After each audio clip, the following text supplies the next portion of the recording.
Well, there's controversy over a proposed new city hall in College Park. Good evening. This is CTV News for Tuesday, December 12th. I'm Patricia Vallone. And I'm Denise Douglas. We'll have details on that story shortly. But first, Governor Larry Hogan and Lieutenant Governor Boyd Rutherford meet with the Prince George's NAACP. The two sat with officials with the Civil Rights Organization, a member of the Board of Education, and parents of children in the public school system. The group talked about the recent performance audit of the school system, which showed that thousands of high school students graduated without meeting the basic requirements. One of the recommendations that we're going to make is that we do a curriculum audit of the school system.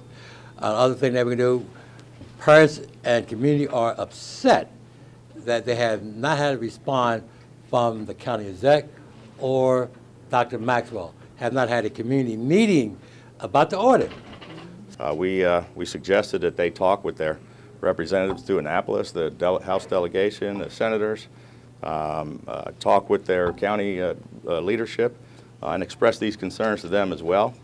Some of the parents are simply outraged, and they've lost confidence in the leadership and the administration here in Prince George's County, and the chairman of the school board, and in the superintendent of the school system.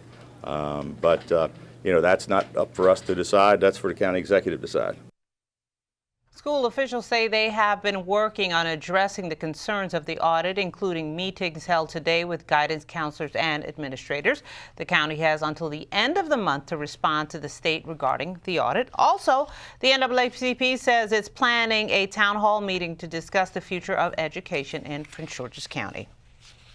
Well, Maryland lawmakers are set to take up the issue of sexual harassment today. A panel of state lawmakers the state lawmakers that set the rules for the General Assembly is expected to vote on whether to create a system to keep track of complaints against legislators.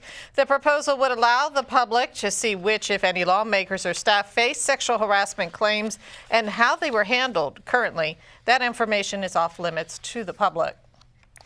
Gubernatorial hopeful Ben Jealous racks up 2 more endorsements. Progressive Maryland and the Communications Workers of America are throwing their support behind the former NAACP head. Both groups say they are siding with Jealous because of his efforts on behalf of working families. Jealous has received more than a dozen endorsements.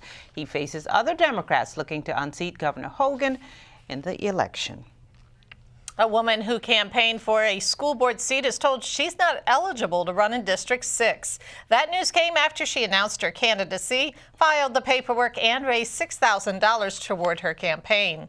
Shayla Adams Stafford received a letter from the Board of Election weeks after filing, explaining that the office made a clerical error.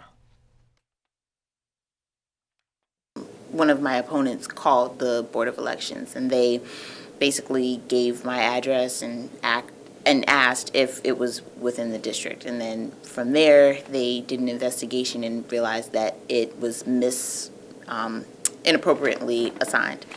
And then from there, they made the change. But if we hadn't gone in and, they didn't realize that someone had filed for office within that street. And so, once they realized what the error was, they quickly made the change and issued everyone a new card and contacted folks. Adam Stafford says the Board of Elections apologized for the error and that she's glad the mistake was caught early in the campaign.